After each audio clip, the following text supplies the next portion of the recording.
وہ ایک دو دفعہ مدینہ آئے ہیں مکہ، دوبارہ کبھی چکر ہی نہیں لگا۔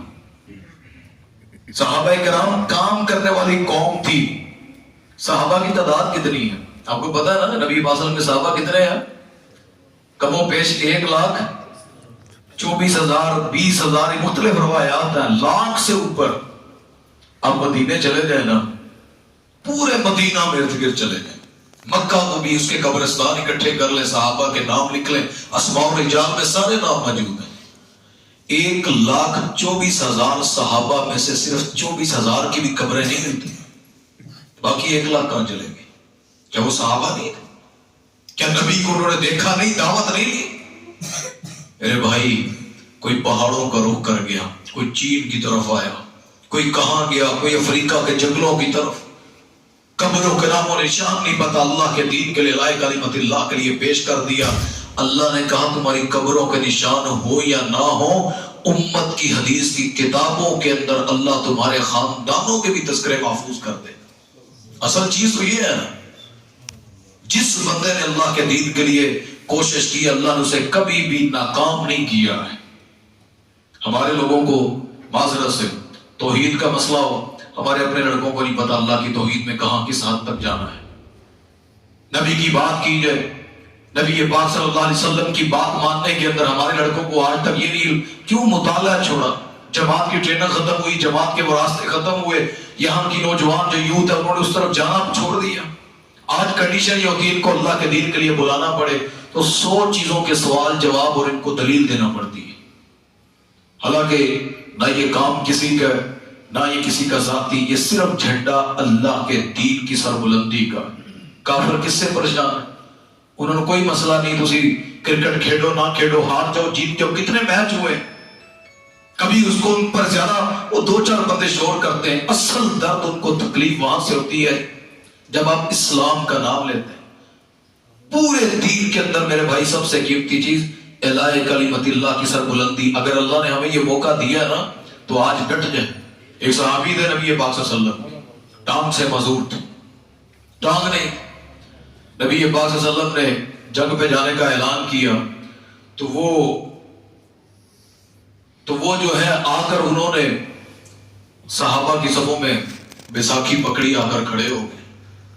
صحابہ کہنے لگے یار اللہ کے بندے، یہ جو ہے اس میدان کے اندر یہاں پر معذور لوگوں کو تلواروں کے سامنے، گھوڑوں کے سامنے نہیں کھڑا ہونے دیا جاتا۔ تو گھر جا، معذور کی چھٹی ہے، معذور کی چھٹی ہے، تجھے کتال میں تجھے کیا ٹینشن ہے؟ وہ کھڑا ہوا ضد کر کے، نہیں میں نے میدان جنگ میں جانا۔ نبی پاک صلی اللہ علیہ وسلم آئے، صحابہ سے کیا ہوا؟ خالی جنگ میں جانے کی ضد کر رہے ہیں حالانکہ معذور ہے ٹانگ سے۔ نبی پاک صلی اللہ علیہ وسلم سے پوچھا، کہتے یا رسول اللہ میں سنے تھوڑے دشمنوں کی تعداد بہت ہے، بہت زیادہ تعداد ہے، میں نے پتا میں لڑ نہیں سکتا، میں اس صف میں اس لیے آ کر کھڑا ہوا ہوں کہ چلو میرے کھڑے ہونے سے مجاہدین کی تعداد تو بڑھ جائے گی، میرے کھڑے ہونے سے۔ کرنا نہ کرنا بات کا مسئلہ ہے، نکلنے والوں کو اللہ کہتا ہے۔ کسی ایک جنگ کو پڑھو جس کو اللہ نے کہا ہو کہ اینڈ سے شروع کیا، اللہ نکلنا بیان کرتا ہے۔ بدر کو دیکھے تو اللہ کی پہلی کفیات کو سورۃ انفال میں بیان کرتا ہے۔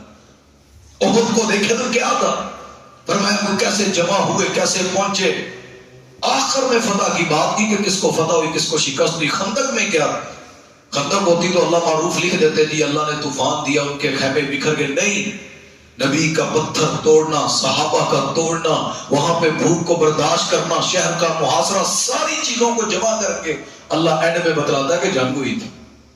ہمارے لوگ چھوٹی چھوٹی بات پہ اچھا جی یہ بھی کام کرنے، یہ بھی دین کا حصہ ہے، اچھا اس کو بھی کوشش کرنی پڑے گی۔ ہر حال میں، ہر موجودہ وقت میں جنگ کی کیفیات الگ ہوتی ہے، دعوت کا معیار ہر جگہ پہ الگ ہوتا ہے۔ سب کو جنت کی بات نہیں کی جاتی، سب کو لیے آپ یہ نہیں کہہ سکتے کہ اللہ نے مرنے کے بعد فوراً جنت دینی ہے۔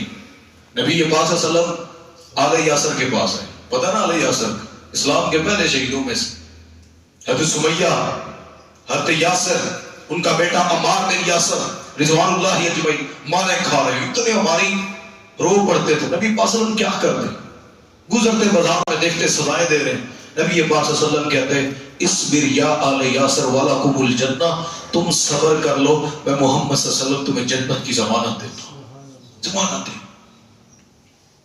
یہی بات جب لے کر نبی پاک صلی اللہ علیہ وسلم دعوت دے رہے ہیں، کلمہ کی دعوت، صبر کی دعوت، ابو جہل کے پاس گئے، جا کر پوچھا حال چال، اور کہا ابو جہل تو کلمہ پڑھ، اسلم تملک العرب والعجم، کلمہ تو پڑھ، عرب و عجم کا مالک اللہ تجھے بنا دے۔ سبحان اللہ۔ ابو جہل سے نہیں کہا کہ جنت بڑی سونی ہے، ہمیشگی کی زندگی ہے، نبی کا ساتھ ہوگا، انبیاء ہوں گے، ایسا نور ہوگا، یہ ہوگا، کوئی بات نہیں کی، ایک ہی جملہ کا، تو کلمہ پڑھ تجھے جنت کی ضمانت، میں نبی عرب و عجم کی بادشاہ کی ضمانت میں نبی تجھے دے رہا ہوں۔ کیوں؟ کبھی بات سمجھے اس میں حکمت؟ میرا نبی صرف دائی نہیں تھا، حکیم بھی تھا، دلوں کا جانتا تھا کیسے بات کرنی۔ میرے نبی نے جہاں دیکھا کہ دعوت کیا دینی وہاں وہ دی، اور جہاں دیکھا کہ کس طرح کا مزاج ہے اس طریقے سے اسلام نے دعوت ان کو جا کر دی ہے۔ ہمارے بھائیوں کو چاہیے، تاجر ملتا ہے نا، لازمی نہیں جا کر وہاں پہ آپ ان کے سامنے جہنم کے تذکرے شروع کر دیں اور یہ کہہ دیں جی تو نہ مال دیتا تو سیدھا جہنم ہی ہے تیرے تے، تو سب بن کے بیٹھا، سو باتیں کر، غریب مل جاتے، تو مسجد میں نہیں آتا، پہلے تو جلسے میں جاتا تھا، کوئی ایسے تذکرے نہیں ہے۔ آپ میں سے ہر بندہ اسلام کا ذمہ دار ہے، وہ کوئی بھی ہے۔ میں نے نبی پاک صلی اللہ علیہ وسلم کی ایک حدیث پڑھی، السلام جنگ پہ جا رہے تھے، جنگ پہ جاتے جاتے نا ایک جگہ پہ صحابہ کو روک دیا، سامنے میدان مقتل ہے، صحابہ گھر سے لڑنے گئے، ایمانداری سے بتایا ساڑی کسی نہ لڑائی ہو جائے، سانوں رستے کچھ یاد ہوتا ہے، میری بات کو سمجھیے گا، آپ کی میری کسی کی بندے کی باہر لڑائی ہو جائے، بندہ گھروں نکلے کہ جی میں فلاں چوک سے جا کے فلانا لڑنا ہے، میری جنگ ہے اس سے، جتنا مرضی قیمتی فون آئے، خیال جاتا ہے کہیں بندے کے دماغ میں لڑائی بیٹھی ہوتی۔ نبی اپنی پوری تعداد لے کر صحابہ کی جا رہے ہیں کہ رک جو اتنے، صحابہ کو روکا، اور نبی پاک صلی اللہ علیہ وسلم ایسے تھوڑا سا نا فاصلے پر ایک شخص بکریاں چرا رہا تھا، بدو صاحب، رنگ کا سیاہ ہے، بڑے بڑے ہونٹ ہیں، نبی پاک صلی اللہ علیہ وسلم پاس گئے، جا کر کہا اللہ کے بندے میں اللہ کا نبی ہوں، صلی اللہ علیہ وسلم انا نبی ہوں، میں اللہ کا نبی ہوں، یہ سارے کے سارے میری جماعت اصحاب ہیں، میں تجھے اسلام کی دعوت دیتا ہوں۔ جنگ پہ جاتے ہوئے بھی اسلام کی دعوت کو نہیں چھوڑا۔ صحابہ کہتے ہیں ہم حیران، وہ کہتے ہیں میں کلمہ پڑھا نہ پڑھا چرانیاں تے بکریاں، مینوں بھی تسی نبی ہے جے نہیں ہے جے، میں نے چرانی بکریاں، آج بھی کسی سے کہا جائے سانوں ادنا کی لگن، میری بات سن، میں تو کلمہ پڑھ، میں محمد صلی اللہ علیہ وسلم تجھے جنت کی ابدی زندگی کی، اس کے محلوں کی، اس میں پاکیزہ بیویوں کی، حوروں کی تجھے ضمانت دیتا ہوں۔ جب اس نے حور کا لفظ سنا نا ہنس پڑا، کہتا محترم اتنے کوئی دنیا دے بیوی نہیں دیتا، نکاح نہیں ہوتا میرا، شادی نہیں ہوتی، رنگ روپ ویکھو، بکریاں چرانے ہیں، وہ کھوا دے روٹی دے مالکاں دی مہربانی، آپ مجھے کہہ رہے ہیں جنت میں حوریں ہیں، وہ یہ بڑوں کو ملتی ہیں، سانوں نہیں ملتی۔ نبی پاک صلی اللہ علیہ وسلم فرماتے تو کلمہ پڑھ، میں نبی محمد صلی اللہ علیہ وسلم تجھے ضمانت دے رہا ہوں، تیرا رب تجھے جنت کی حوریں بھی دے گا، جنت بھی دے گا۔ اس نے کلمہ پڑھ لی، محلی بات نبی پاک صلی اللہ علیہ وسلم کی زبان کی تاثیر اتنی تھی، جب کلمہ پڑھ کے یہ دوسرے وہ صحابی تھے، کوئی نماز نہیں پڑھی، کوئی حج عمرہ نہیں کیا، مدینہ مسجد نبی میں گئے نہیں ہیں، شہید ہو میدان مقتل میں ساتھ لے کے نبی پاک جنگ ہوئی، زور سے پہلے ہی شہید ہو گئے، شروع میں جنگ میں بیچارے کو جتنا لڑنا آتا تھا۔ جنگ ختم ہوئی، نبی پاک صلی اللہ علیہ وسلم کی عادت تھی اپنے صحابہ کے چہروں کو نبی پاک صلی اللہ علیہ وسلم خود پیار کرتے تھے، یہ امیر کی صفت ہوتی ہے۔ دنیا میں لوگ مرتے پھرتے ہیں نا، نون لیگ، پی ٹی آئی اور پتہ نہیں کون کون سے، اللہ کی قسم صحیح امیر کا مل جانا بھی اللہ کا بہت بڑا انعام ہے۔ تمہاری عزتوں پر جو پہرا دینے والا ہو، تمہاری اولاد کی عزت کو اپنی عزت سمجھنے والا ہو، تمہارے درد کو اپنا درد سمجھنے والا ہو، یہ اللہ کا انعام ہوتا ہے۔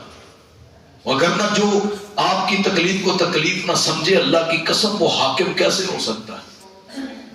ہمارے میرے محترم، اللہ ان کو رہائی دے، پابندی میں بھی نہ سختی میں بھی، جب بھی دیکھا ہے اپنی ٹیم کی خیر کی بات، ان کے ساتھ بھلائی ہو جائے، ان کی پکڑ نہ ہو، خود سزائیں برداشت کی، اور میں ان کو کچھ نہیں کہنا، کوئی امام مسجد ہے اسے کچھ نہیں کہنا، بڑی بڑی اپنی قیادت وہ نظر بند شروع میں کروا لی، سارا کچھ جماعت پہ اللہ کی قسم اٹھا کے کہتا ہوں آنچ تک نہیں آنے دی. یہ امیر کی صفت ہے.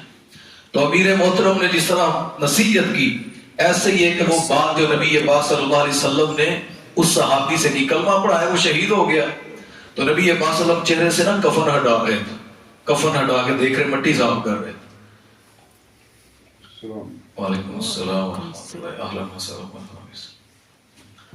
تو نبی پاک صلی اللہ علیہ وسلم نے چہرے سے کفن کو ہٹا کر صاف کیا.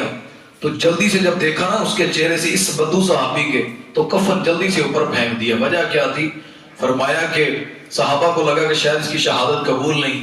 نبی پاک فرمایا ایسی کوئی بات نہیں، یہ تھوڑی دیر پہلے مجھ سے جھگڑا کر رہا تھا کہ جنت اور جنت کی اتنی حوریں پاکیزہ بیویاں اللہ مجھے دے.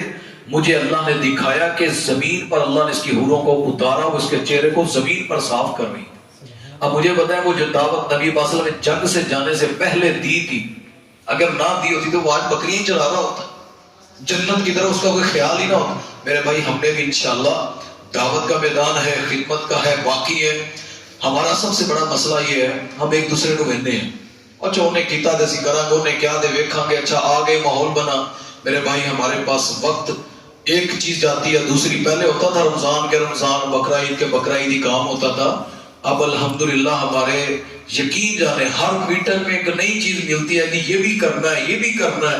تو میرے بھائی اس کے لیے ہمیں کمر بستہ ہو کر ڈٹ کر نکلنا آگے انشاءاللہ. تو امیر محترم ہمارے لاہور کے ذمہ دار ہمارے بڑے بھائی ڈاکٹر مزمل اقبال ہاشمی صاحب تشریف لا چکے ہیں. ہماری تحصیل کے ذمہ دار احمد یاسین بھائی وہ بھی تشریف لا چکے ہیں. رانا طارق مائی صاحب ہمارے یہاں کے جو کینڈیڈیٹ ہیں. تو اللہ تعالیٰ ان کا نام بھی قبول فرمائے. تو انشاءاللہ ان کی باتیں سنتے ہیں، اور جو انشاءاللہ ہدف ہیں، کچھ باتیں میں نے آپ سے کی ہوئی ہیں پہلے بھی اور آپ بھی، تو باقی انشاءاللہ امیر محترم آپ کو بتلاتے ہیں اور نصیحت کرتے ہیں. انشاءاللہ اللہ ہمیں دین پر چلنے اور کام کرنے کی توفیق عطا فرمائے.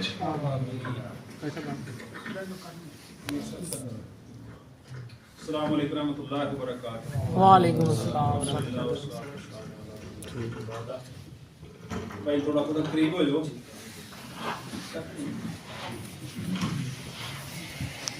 آج کی ہماری مجلس